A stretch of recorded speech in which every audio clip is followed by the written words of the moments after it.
ಮದುವೆ ಬಳಿಕವೂ ಅಕ್ರಮ ಸಂಬಂಧ ಇಟ್ಟುಕೊಂಡಿದ್ದಕ್ಕೆ ಮುನಿರತ್ನ ಮಗಳ ಖಾಸಗಿ ವಿಡಿಯೋ ಮಾಡಿಸಿದ್ದ ಮಹಿಳೆಯ ಗಂಭೀರ ಆರೋಪ.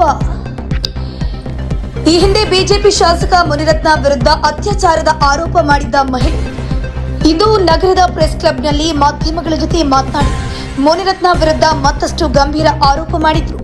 15 ವರ್ಷದ ಓರ್ವ ಅಪ್ರಾಪ್ತ ಬಾಲಕಿಯನ್ನ ಆಕೆಯ ಬಡತನದ ಅಸಹಾಯಕತೆಯನ್ನ ಬಳಸಿಕೊಂಡು ಲೈಂಗಿಕ ಕಿರುಕುಳ ನೀಡಿರುವ ಮುನಿರತ್ನನನ್ನ ಯಾವುದೇ ಕಾರಣಕ್ಕೂ ವಿಧಾನಸೌಧವನ್ನ ಪ್ರವೇಶಿಸೋಕೆ ಅವಕಾಶ ನೀಡಬಾರದು ಅಂತ ಒತ್ತಾಯಿಸಿದ್ರು. ಬಳಿಕ ಮುನಿರತ್ನ ವಿರುದ್ಧ ಮಗಳ ಮೇಲೆಯೇ ಹನಿ ಟ್ರ್ಯಾಪ್ ಮಾಡಿದ್ದಾರೆ ಎಂಬ ಗಂಭೀರ ಆರೋಪವನ್ನ ಮಾಡಿರುವಂತಹ ಸಂತ್ರಸ್ತೆ ಮುನಿರತ್ನ ಮಗಳಿಗೆ ಮದುವೆಯಾದ ನಂತರವೂ ರಂಜಿತ್ ಎಂಬಾತನ ಜೊತೆ ಅಕ್ರಮ ಸಂಬಂಧವಿತ್ತು. ಹೀಗಾಗಿ ಮುನಿರತ್ನ ಮಗಳ ವಿರುದ್ಧವೇ ಹನಿ ಟ್ರ್ಯಾಪ್ ಮಾಡಿಸಿ ಖಾಸಗಿ ವಿಡಿಯೋ ಮಾಡಿಸಿದ ಅಂತ ಹೇಳಿದ್ದಾರೆ.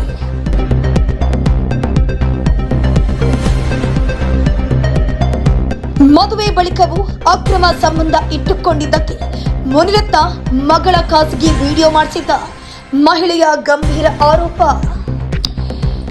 ಈ ಹಿಂದೆ ಬಿಜೆಪಿ ಶಾಸಕ ಮುನಿರತ್ನ ವಿರುದ್ಧ ಅತ್ಯಾಚಾರದ ಆರೋಪ ಮಾಡಿದ್ದ ಮಹಿಳೆ ಇಂದು ನಗರದ ಪ್ರೆಸ್ ಕ್ಲಬ್ನಲ್ಲಿ ಮಾಧ್ಯಮಗಳ ಜೊತೆ ಮಾತನಾಡಿ ಮುನಿರತ್ನ ವಿರುದ್ಧ ಮತ್ತಷ್ಟು ಗಂಭೀರ ಆರೋಪ ಮಾಡಿದ್ರು.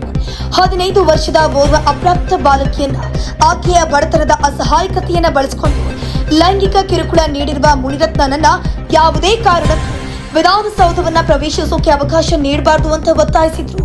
ಬಳಿಕ ಮುನಿರತ್ನ ವಿರುದ್ಧ ಮಗಳ ಮೇಲೆಯೇ ಹನಿ ಟ್ರ್ಯಾಪ್ ಮಾಡಿದ್ದಾರೆ ಎಂಬ ಗಂಭೀರ ಆರೋಪವನ್ನ ಮಾಡಿರುವಂತಹ ಸಂತ್ರಸ್ತೆ ಮುನಿರತ್ನ ಮಗಳಿಗೆ ಮದುವೆಯಾದ ನಂತರವೂ ರಂಜಿತ್ ಎಂಬಾತನ ಜೊತೆ ಅಕ್ರಮ ಸಂಬಂಧವಿತ್ತು. ಹೀಗಾಗಿ ಮುನಿರತ್ನ ಮಗಳ ವಿರುದ್ಧವೇ ಹನಿ ಟ್ರ್ಯಾಪ್ ಮಾಡಿಸಿ ಖಾಸಗಿ ವಿಡಿಯೋ ಮಾಡಿಸಿದ ಅಂತ ಹೇಳಿದ್ದಾರೆ. ಮತ್ತಷ್ಟು ಸುದ್ದಿಗಳಿಗಾಗಿ ನೋಡ್ತಾ ಇರಿ ಪಬ್ಲಿಕ್ ನ್ಯೂಸ್ 24x7. ಇದು ಸತ್ಯದ ಧ್ವನಿ.